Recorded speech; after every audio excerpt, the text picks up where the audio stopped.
Welcome back to study with Alka. तो जैसा कि मैंने कल आपको मॉडर्न हिस्ट्री का वन शॉट बताया था, पूरे मॉडर्न हिस्ट्री मैंने एक वन शॉट में ही आपको सारे टॉपिक्स बता दिए थे और सारे एक आंदोलन, राष्ट्रीय आंदोलन क्या क्या चीज़ें हैं। तो आज से मैंने स्टार्ट किया आपको एक टॉपिक का ब्रीफ में डिस्क्राइब करने का। तो आज पहला जैसे मॉडर्न हिस्ट्री स्टार्ट होता है कि भारत में यूरोपियन शक्तियों का आगमन। तो चलिए शुरू करते हैं कि कैसे भारत में यूरोपियन शक्ति का आगमन हुआ और कहाँ से आए और क्या क्या उन्होंने किया और कौन कौन से गवर्नर यहाँ पे आए। तो सबसे पहले स्टार्ट हुआ आपका भारत की ओर समुद्री मार्ग। अगर ऑब्वियसली वो आए होंगे समुद्री मार्ग से ही आए होंगे, उस समय समुद्री मार्ग से ज़्यादा ही चीज़ें हुआ करती थी। तो 15वीं शताब्दी 1401 से 1500 ईस्वी तक के, ठीक है, यूरोपियन में पुनर्जागरण की भावना हुई। ठीक है, इस समय क्या था, यूरोपियन अर्थव्यवस्था की तीव्र विकास थी। ठीक है, यूरोपियन समुदाय समय यूरोपियन जो अर्थव्यवस्था का उसका विकास क्या था, बहुत ही तेज था।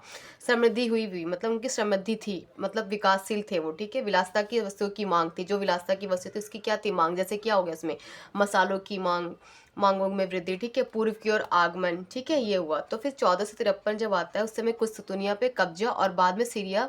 पहले क्या हुआ, कुस्तुनिया पे तुर्की साम्राज्य का जो हुआ करता था उनका राज्य था, कुस्तुनिया पर कब्जा हुआ। फिर बाद में सीरिया तथा मिस्र पर। और कौन सा वो था आधिपत्य था, मोटोमन तुर्क के आधिपत्य ने अरब और तुर्कों से बिना संपर्क किए भारत तक पहुंचने का नवीन मार्ग की आवश्यकता उत्पन्न की। उन्हें लगा कि हम भारत को बिना संपर्क किए उनके मार्ग तक, उनके यहाँ पहुंचने का एक नवीन मार्ग की क्या की, उन्होंने नवीन मार्ग की आवश्यकता उत्पन्न की। अब तुर्क के सामने वेनिस और जिनेवा बहुत ही छोटे थे उस समय। उत्तरी यूरोपियों का क्या था, धन, श्रम बल और प्लस जिनेवा ने जहाज का तकनीकी ज्ञान। उत्तरी यूरोपियों का क्या था, धन से श्रम बल थे, मतलब धन के मामले में। ठीक है, और जिनेवा ने जहाज तकनीकी ज्ञान था। ठीक है, और इन दोनों ने मिलाकर क्या किया, स्पेन और पुर्तगालियों की सहायता की।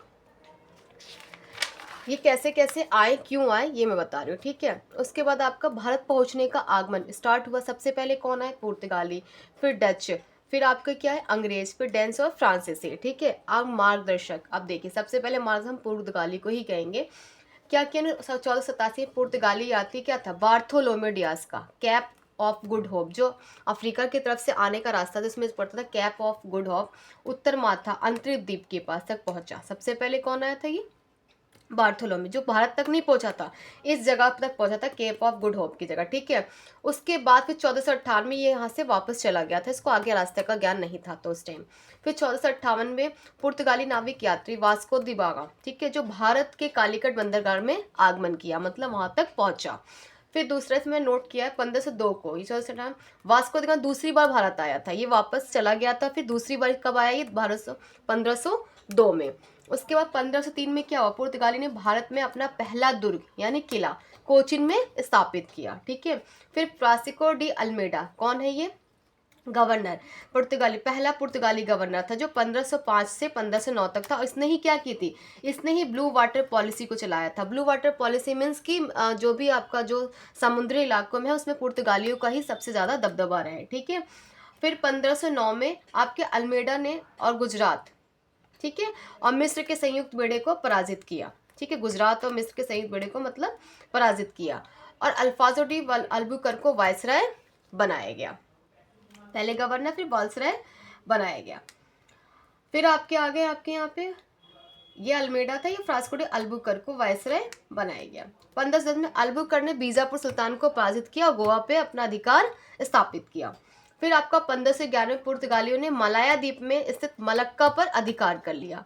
मलाया द्वीप में मलक्का पर अधिकार कर लिया। मैं सीक्वेंस में बता रही हूँ कि पुर्तगाली ने कब आए और किस किस ईयर में, एक सीक्वेंस में सारी चीजें कि कहीं से भी क्वेश्चन आए तो आप बता सकते हो, और एक ब्रीफ में डिस्क्राइब भी किया। फिर आपका 1515 पुर्तगाली ने फारस की खाड़ी के मुहाने पर स्थित होमरूज पे अधिकार किया। किस पे किया, होमरूज पे अधिकार किया। फिर 1530 में पुर्तगाली ने गोवा को अपने भारतीय राज्य की राजधानी बनाया। पुर्तगाली एक ऐसे थे जो सबसे पहले आए थे पर सबसे बाद में गए हुए। ठीक है, और नुनो दा कुना के समय 1529 से 1538 के बीच में। ठीक है, इससे पहले पुर्तगाली की राजधानी कहाँ थी, कोचिन थी। अब 1534 में क्या, पुर्तगाली को नुनो दा कुना के नेतृत्व में गुजरात के बहादुर शाह से दीव और बेसन द्वीप को प्राप्त किया। ठीक है, किससे प्राप्त किया, नुनो दा कुन्हा से नेतृत्व में। अब 1559 में पुर्तगाली के ने दमन पर अधिकार कर लिया। ठीक है, फिर 1566 में आपका पुर्तगाली एवं तुर्कों के बीच क्या हुआ, समझौता हुआ। फिर आए 1596 डचों ने पुर्तगालियों को दक्षिण पूर्व एशिया से क्या किया, बाहर कर दिया, दक्षिण पूर्व एशिया से क्या कर दिया उन्होंने, बाहर कर दिया। फिर 1612 में सूरत में पुर्तगालियों की क्या हुई, पराजित कर अंग्रेजों ने अपना कारखाना स्थापित किया। अब 1641 में डचों ने पुर्तगाली से मलक्का दूध छीन लिया। ये सब पुर्तगाली से, पर किसने किसने पुर्तगाली के साथ क्या किया, सूरत में क्या किया, पुर्तगाली को अंग्रेजों ने अपना स्थापित कर लिया और उनको यहाँ पे पराजित कर दिया। और 1641 में क्या किया, डचों ने पुर्तगालियों से मलक्का दुर्ग छीन लिया। अपन 1659 में क्या, श्रीलंका पुर्तगालियों के हाथ से भी बाहर चला गया। अब 1663 में क्या, मालाबार के सभी दुर्गों को डचों ने जीतकर पुर्तगालियों को भारत से न्यायिक रूप से खदेड़ दिया। कितने में, 1663 में।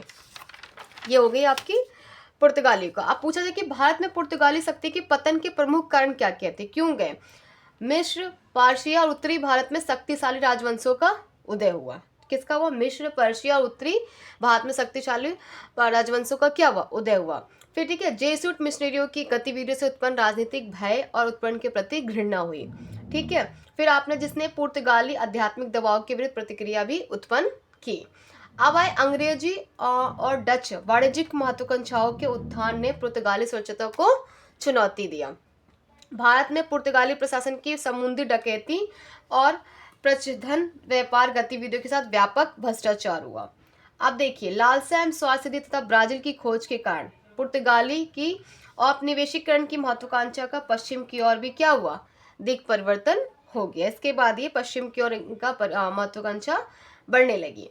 फिर अब आए डच। अब डच कहाँ से आए, नीदरलैंड की यूनाइटेड ईस्ट इंडिया कंपनी की स्थापना वर्ष कितने में, 1604 में हुआ। ठीक है, डचों ने पूरी 17वीं शताब्दी में पुर्तगालियों के प्रभाव को हटाकर पूरब में मसालों के व्यापार पर अपना एकाधिकार सुनिश्चित कर लिया। अब देखिए, भारत में डच के मुख्य कारखाने कौन कौन से अक्सर पूछे जाते थे। 1605 में कहाँ था उनका कारखाना, मसूलीपट्टनम में। 1610 में पुलिकट में। 1616 में सूरत में। फिर 1641 में विमिलीपट्टनम। ठीक है, फिर 1645 में कारिकल में। फिर 1653 में चिनसूरा ने। फिर 1658 में कासिम बाजार, यानी बड़ा नगर भी कहते हैं उसको, जो कि पटना में है, बालासोर। ठीक है, फिर 1663 में कोच्चिन में। अब देखो, अंग्रेज 10% में डचों की पराजय एवं उनका ध्यान मलय द्वीप की तरफ केंद्रित होने से भारत में डच शक्ति के पतन का मार्ग प्रशस्त हुआ।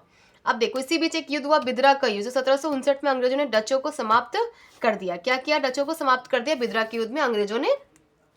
ठीक है, अब बात करते हैं हम अंग्रेज। डच तो चले गए, अब अंग्रेज और ईस्ट इंडिया कंपनी। ठीक है, 1600 में क्या हुआ, ईस्ट इंडिया कंपनी की स्थापना हुई। और 1609 में विलियम हॉकिंस का जहांगीर के दरबार में आगमन। पूछा जाता है कि विलियम हॉकिंस किसके दरबार में पहली बार भारत आया था, तो वो थे जहांगीर के दरबार में। ठीक है, जो कि पहला अंग्रेज ब्रिटिश था। ठीक है, 1611 में कैप्टन मिडिलटन ने सूरत के मुगल गवर्नर से वहां व्यापार करने की अनुमति प्राप्त की। अब 1613 में क्या, सूरत में स्थायी फैक्ट्री की स्थापना हुई। ये सारे ब्रिटिश के बारे में है, ब्रिटिशों का जो आगमन हुआ। फिर 1615 में सर थॉमस रो, देखो पूछा जाता है, बहुत important question, sir Thomas Roe राजा जेम्स प्रथम के राजदूत जहांगीर के दरबार में पहुंचे। किसका राजदूत था ये, राजा जेम्स प्रथम के। कौन था, सर थॉमस रो। ठीक है, और किसके दरबार में पहुंचा, ये भी जहांगीर के दरबार में। ठीक है, 1609 में क्या था, विलियम हॉकिंस, और 1615 में सर थॉमस रो, जिसने क्या किया, 1618 तक राजदूत अंतर्देशीय चुंगी से छूट सहित मुक्त व्यापार की पुष्टि करने वाले 2 फरमान हासिल में सफल रहा। वो 2 फरमान हासिल करने में सफल रहा। 1611 में क्या, कंपनी दक्षिण भारत में मसूलीपट्टनम में अपनी पहली फैक्ट्री की स्थापित की। अब 1632 में क्या हुआ, कंपनी ने पहले अपनी व्यापार की सुरक्षा तथा समृद्धि के लिए गोलकुंडा के सुल्तान से स्वर्ण प्रमाण प्राप्त किया। 1633 में क्या हुआ, कंपनी ने पूर्वी भारत में हरिहरपुर, बालासोर, ये क्या है, उड़ीसा में है, अपनी पहली फैक्ट्री स्थापित की। 1633 में कंपनी ने पूर्वी भारत में। 1639 में क्या हुआ, कंपनी ने स्थानीय राजा से मद्रास लीज पर हासिल किया, लीज पे लिया। ठीक है, मद्रास को। और 1651 में कंपनी को हुगली यानी बंगाल में है जो व्यापार करने की अनुमति दी गई कंपनी को। ठीक है, 1661 में क्या हुआ, ब्रिटिश सम्राट चार्ल्स सेकंड को पुर्तगाली राजकुमारी कैथरीन में विवाह करने के लिए बदले दहेज के रूप में क्या दिया गया था, बॉम्बे दे दिया गया था। ठीक है, 1667 में क्या, औरंगजेब ने बंगाल में अंग्रेजों को व्यापार करने हेतु फरमान दिया। क्या क्या, अंग्रेजों ने व्यापार करने के लिए फरमान दे दिया। और 1691 में कंपनी ने 3000 रुपये वार्षिक भुगतान के बदले बंगाल में व्यापार जारी रखने का जांच के आदेश प्राप्त किया कि उनको 3,000 रुपये वार्षिक देना पड़ेगा। 1717 में मुगल सम्राट फर्रुखसिंह द्वारा जारी फरमान, जिसे कंपनी का मैग्ना कार्टा भी कहा जाता है, जारी फरमान किसके द्वारा? फर्रुखसिंह द्वारा। बहुत बार क्वेश्चन पूछा जाता है, ठीक है, ने कंपनी को भारी मात्रा में व्यापार संबंधी छूट प्रदान की। अब आए फ्रांसीसी ईस्ट इंडिया कंपनी। देखिए 1664 में फ्रांसीसी ईस्ट इंडिया कंपनी की स्थापना की गई, जिसे कैबिनेट डेस इंडेस और इंटेंडेंस भी कहा गया। अब 1617 में क्या हुआ, 67 में क्या हुआ, फ्रांसीसी केरान की अध्यक्षता में एक अभियान दल भारत पहुंचा। ठीक है, किसकी अध्यक्षता में? केरान की। अब 1668 में सूरत में अपना पहला कारखाना स्थापित किया, किसने? फ्रांसीसियों ने। 1669 में आपका पूर्वी तट पे मछलीपट्टनम में कारखाना क्या किया? स्थापित किया। 1672 में आपका एडमिरल डे ने गोलकुंडा के सुल्तान सैन थोम से क्या किया? छीन लिया। क्या छीन लिया? गोलकुंडा को। ठीक है, सुल्तान कौन थे उस समय? आपके सैन थोम से छीन लिया। ठीक है, 1673 में आपके कलकत्ता के पास चंद्रगढ़ में एक यवन सीप स्थापित किया, जो बंगाल के सूबेदार साइसा खान से अनुमति लेकर। ठीक है, फिर 1693 में डचों ने फ्रांसीसियों से पंडिचेरी छीन लिया। ठीक है, डचों ने फ्रांसीसी क्या किया? पंडिचेरी छीन लिया। 1697 में रिजविक की संधि से पुनः पंडिचेरी फ्रांसीसी को क्या किया? दे दिया गया। पुनः रिजविक कौन संधि से? रिजविक संधि से पुनः पंडिचेरी को फ्रांसीसियों को दे दिया गया। 1690 में फ्रांसीसी कंपनी ने मुगल गवर्नर से चंदनगर को प्राप्त किया। किससे प्राप्त किया? मुगल गवर्नर कौन थे? गवर्नर से कौन से स्थान को प्राप्त किया? चंदनगर को प्राप्त किया। ठीक है, फिर 1721 में फ्रांसीसी ने मॉरिशस पे कब्जा कर लिया। किस पे किया? मॉरिशस पे कब्जा कर लिया। तो 1742 में डुप्ले की फ्रांसीसी गवर्नर के रूप में नियुक्ति हुई। कौन आया उस समय गवर्नर? फिर 1742 में डुप्ले, जो कि एक फ्रांसीसी गवर्नर बहुत बार पूछा जाता है। अब देखो आंग्ल फ्रांसीसी संघर्ष चला इसी में स्वच्छता के लिए। ठीक है, अब ये युद्ध बहुत ही इंपॉर्टेंट है। 3 युद्ध हुए, प्रथम कर्नाटक युद्ध, द्वितीय कर्नाटक युद्ध और तीसरा कर्नाटक युद्ध। अब इस युद्ध से पूछा जाता है, क्वेश्चन ज्यादा आते हैं। कब हुए पहला प्रथम कर्नाटक युद्ध? कब हुआ? 1740 से 1748 तक के बीच में। ऑस्ट्रेलियन वॉर ऑफ सक्सेशन परिणाम स्वरूप अंग्रेज की तरफ से मद्रास का गवर्नर कौन था? मॉर्स, और फ्रांसिस की तरफ से डुप्ले था। ठीक है, और ये युद्ध किस संधि के साथ हुई थी? खत्म हुई थी एक्सला संधि। हमेशा पूछा जाता है प्रथम कर्नाटक के युद्ध में कौन संधि हुई थी? एक्सला सापले संधि। ठीक है, फिर दूसरा कर्नाटक युद्ध क्या हुआ? कब हुआ? 1749 से 1754 तक। ठीक है, इसमें अंग्रेजों के मुकाबले फ्रांसीसियों की दक्षिण भारत पे क्या हुई? शक्ति कमजोर हुई। ठीक है, फिर तीसरा आपका कर्नाटक युद्ध हुआ आपका 1758 से 63। ये क्या इसमें क्या हुआ था? वांडीवास युद्ध। कौन सा युद्ध हुआ था? वांडीवास युद्ध हुआ था 1760 से 1761 के बीच के लिए जाना जाता है। भारत में फ्रांसीसी की राजनीतिक शक्ति पर रोक हुआ, अंग्रेज को दक्षिण भारत का भी स्वामी बना दिया गया। तो इस तरह से आपके सबसे पहले जो आपके भारत पे यूरोपियन शक्ति का आगमन। ठीक है, इसके तो आज का जो ट्रिक्स है आपका, वो है आपका भारत के वायसरॉय को याद करने का ट्रिक। चलिए पढ़ते हैं इसको।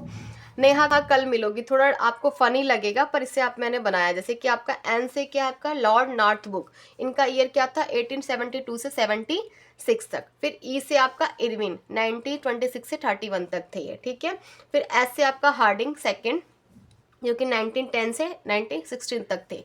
फिर ए से आपका एल्गिन 1862 से 63 थे। फिर क से आपका कैनिंग, जो कि 1856 से 62 तक थे। फिर ल से आपका लिटन 1876 से 80 तक। फिर आपका मी से आपका मिंटो, जो कि 1905 से 10 तक थे।